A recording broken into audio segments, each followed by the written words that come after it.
muambie waanze kutayarisha, wazazi wao waanze kutayarisha kaburi. Sisi tumejichua kama serikali na hatutasamea mtu yoyote. Shukuru Rais William Samoei Ruto. Wakati jana umesema shoot but do not kill. I want to repeat it here. In fact, shoot and kill. You cannot have someone coming after your life and you do not want to shoot and kill. You cannot have someone who is coming after your businesses armed and with weapons and you want to tell me that you cannot use shoot and kill. The Constitution, the Police Act has given the police the powers to use their arms where they have evaluated the risk of their lives is in danger. Mtu ambaye anachukua moto anaenda kuchoma biashara ya mtu, anaenda kuchoma mali ya watu wengine. Mtu kama huyo apigwe risasi miguu, aende hospitali, akienda kotini. Yes.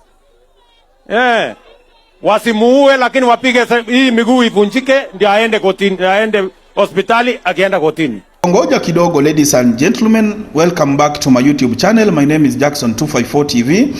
Karibuni nam. Ladies and gentlemen, mambo imeharibika nchini Kenya, guys. Sasa hivi Rigathi Gachagua ana campaign, anasema anataka kutoa William Ruto kwa madaraka, ati anataka kumfanya one term president, huku hajui President Ruto wakiwa na Raila already washafanya mambo zao huko hivyo. Sasa hivi Ruto anataka kurule nchi ya Kenya miaka 10 mfululizo bila kufanya campaign. Ladies and gentlemen, wakati nyinyi mko hapa hivi mnadhani ati ya kwamba ati IBC ati iko ready kupiga kura, hakuna kitu kama IBC wakati Chebukati alikufa, ladies and gentlemen, hakujawahi chaguliwa chairman mwingine. Hakuna mtu anataka kukalia hiyo kiti ya IBC kwa sababu kumbuka chairman mwenye alikuwa pale alikuwa anaitwa Kivitu, mwenye alikuja, ladies and gentlemen, alikuwa anaitwa Chebukati, na wote walikufa baada ya kuwa Musando. Ladies and gentlemen, wewe mzazi, baba ya watoto fulani, unataka kukufa kama umbwa?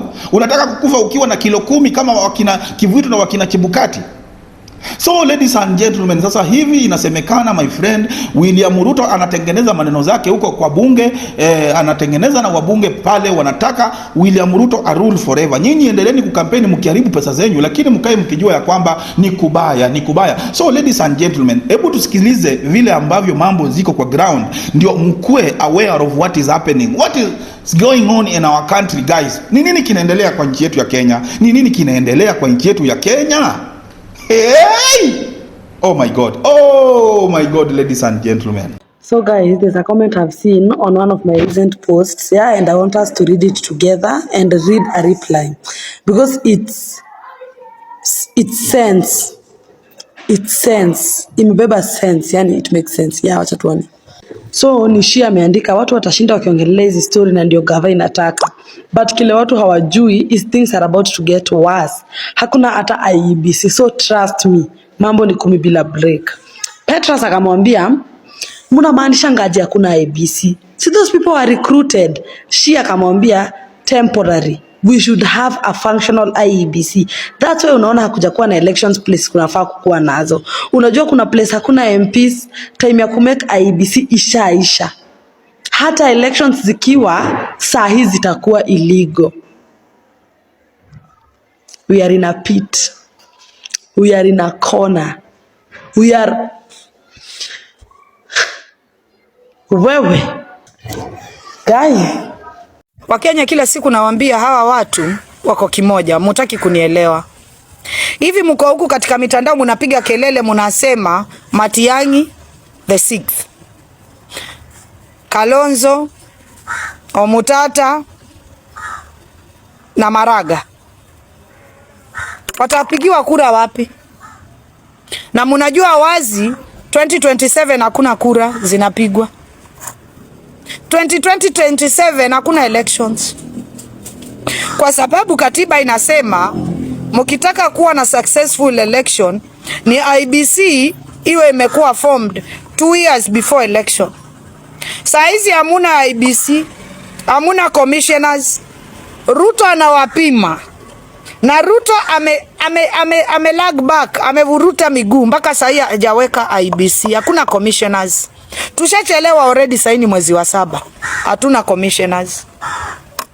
Au commissioners wataapishwa lini? Waje waingie IBC ndio watayarishe, ndio tujue Wakenya ni wangapi wale wamepiga kura, ndio tubadilishe vitambulisho zetu tuwe ready kupiga kura 2027. Amuoni kama ni plan ya politician wote? Kama nyinyi mko sure, mnajua Kalonzo, Omutata, Maraga, Matiang'i wanataka kumtoa Ruto kwa kiti, kwa nini hawajafanya bidii IBC kuwa available? Hawa watu wako kimoja. Na mimi ningeulizwa, afadhali jeshi letu lichukue kuliko Ruto tena akalie government kama vile iko. Lakini mnaona hizi chaos tunazoendelea nazo, this chaos ndio zitamweka Ruto kwa kiti. Unajua ni kwa nini Ukraine vita haziisha? President hawezi ruhusu viishe, kwa sababu the more unstable the government is, the more the current government in power, it's going to stay in power. Now that is the game Ruto is trying to play with these politicians. The more unstable this government will be, it will allow Ruto to stay in this government. Kwa hivyo sisi tukiendelea kuandamana tukichoma nchi, tunazidi kuoneshana kwamba government is unstable, and we are going to allow Ruto to continue staying even after 2027 where there will be no elections. Imeshika hiyo mzuri? Unaisikia imekamata sawa sawa? Iko fresh? That is what the politicians are using. Kama our MP wako huku campaigning against Ruto, they are the same MPs who are paid kukubali finance bill. They are the same MPs who are paid, and senators kukubali mambo ya BBI. They are the same governors and senators. Wanajua kwamba hakuna IBC. Are they pushing for it? No. Wamekaa na Ruto. Fununu zinazonifikia makaratasi ambayo nimepata jana usiku, watu wamekaa chini wakakubaliana na Ruto. Hata huyo Gachagua mwenyewe, hiyo ni plan. Wakakubaliana na Ruto, this is what they are going to do to instabilize Kenyans so that Ruto asiende nyumbani 2027. Na they are being paid for it. Kama nyinyi munaona Gachagua, Maraga na Matiang'i they are real, show me. How do you want to be a president while the constitution says and states clearly you cannot have a healthy election if the IBC is not formed 2 years before election? Niambiaje Wakenya? These people are taking you on a ride, na mutakuja kuniambia. Lakini na mimi nasema 2027 kama hakuna election, afadhali Ruto aende Sugoi, nchi yetu irudi na wanajeshi. Wanajeshi wetu they are very disciplined. Munakumbuka wakati wa curfew za coronavirus pandemic, our army, they are very disciplined and we love them, and we will never mind them taking over this country for 3 months so that we can elect another president. But my friend Kasongo, fanya vile unataka, but kaa ukifahamu kitu kimoja, wewe ni one term pamoja na watu wako wote. Kina Abdulswamad ni one term, kina nani wote, kina Machele, nyote munaenda nyumbani. Kuwe kuna election, hakuna election. Alafu mujaribu kutuibia kura siku ya 2027. Kenya itakaa kama Christmas. And we are not going back. Na hata mukatuua wangapi, this time we are not retreating. We are not surrendering. This time we are marching on. Si ile 07 watu wakufe kidogo tutulie. Ile unyama mumetuonesha this time. Hey, jidanganyeni, 2027 hakuna election. Mutajua mujui. Wakenya wa safari hii atulipwi na kina Gachagua tukanyage kwa streets. Mutaua mpaka mukae nyumbani muchoke. Kwa hivyo nyinyi watu watano munataka presidency, sukumeni IBC iwekwe, although we are too late. Ruto anawacheza na nyinyi munachezana na Ruto, na sijui ni milioni gani mumepewa. Ndio huyo anajenga church ya 2.what billion. Hatujui ni church iko na dhahabu ndani. Twendeni nalo. Wakenya, endeleeni kuwa waoga. Ukabila tuacheni. My Kikuyu nikikutana naye kwa streets is my brother. Hata akuwe polisi, tukikutana na wao kwa barabara, just remember, ni ndugu zetu. Tumeelewana? Ukabila, this time tunaua. Hatutaki ukabila. Ati there'll be no elections in 2027.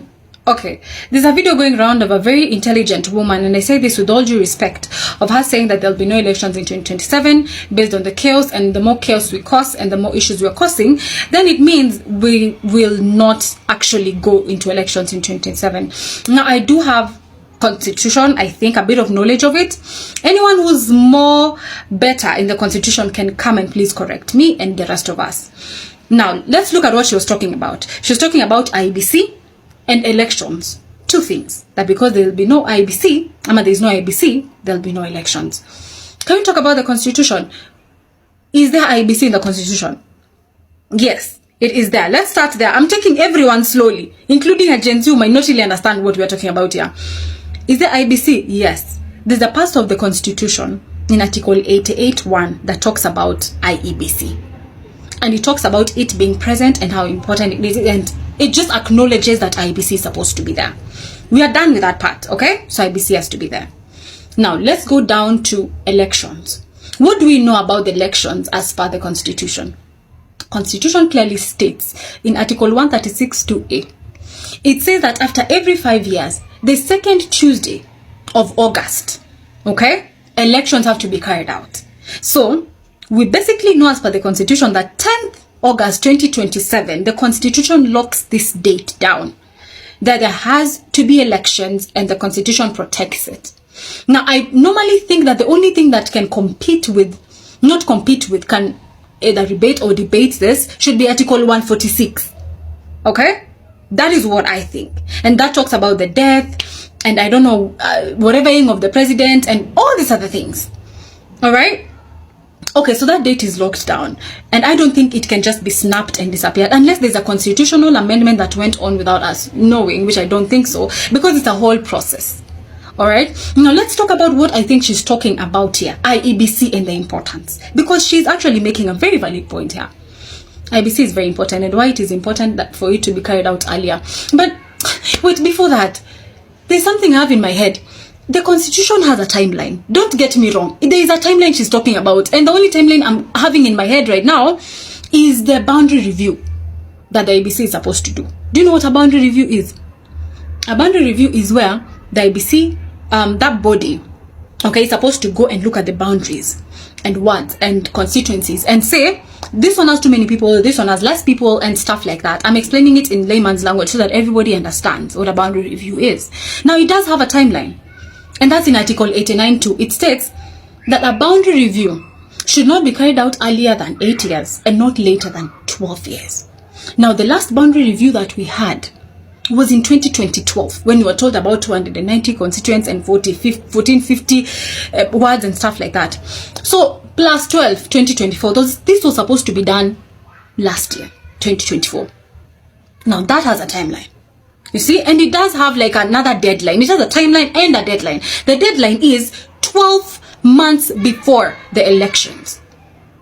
That's the deadline for boundary review. And it is very important because people have moved. People move. You went and lived with your boyfriend and probably you're giving birth to kids. You went and got married somewhere else and stuff like that. So, you know how we've been talking about decentralization and stuff like that. More people in Nairobi now and stuff. So, a boundary review is very important. And that's not the only thing as to why boundary reviews are important. Also, voting is very important when it comes to boundary review. No, boundary review is very important, when it comes to voting.